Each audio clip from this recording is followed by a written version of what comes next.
ಹುಟ್ಟುಹಬ್ಬ ಎಂದರೆ ಅದ್ದೂರಿ ಆಚರಣೆ ಎನ್ನುವ ಕಾಲದಲ್ಲಿ ಹಾವೇರಿ ಜಿಲ್ಲೆಯ ಮುಖ್ಯ ಶಿಕ್ಷಕಿಯೊಬ್ಬರು ತಮ್ಮ ಮಗನ ಹುಟ್ಟುಹಬ್ಬದ ವೆಚ್ಚವನ್ನ ಸರ್ಕಾರಿ ಶಾಲೆಯ ಅಭಿವೃದ್ಧಿಗೆ ಬಳಸುವ ಮೂಲಕ ಎಲ್ಲರ ಮೆಚ್ಚುಗೆಗೆ ಪಾತ್ರರಾಗಿದ್ದಾರೆ.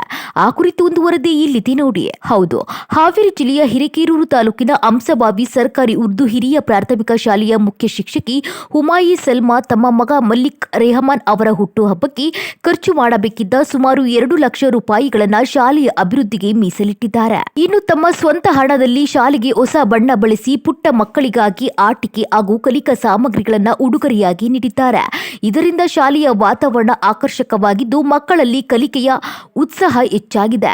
ಅಷ್ಟೇ ಅಲ್ಲದೆ ಈ ಮುಖ್ಯ ಶಿಕ್ಷಕಿಯ ಸಮಾಜಮುಖಿ ಕಾರ್ಯಕ್ಕೆ ಗ್ರಾಮಸ್ಥರು, ಪೋಷಕರು ಹಾಗೂ ಶಿಕ್ಷಣ ಇಲಾಖೆ ಅಧಿಕಾರಿಗಳು ಮೆಚ್ಚುಗೆ ವ್ಯಕ್ತಪಡಿಸಿದ್ದಾರೆ.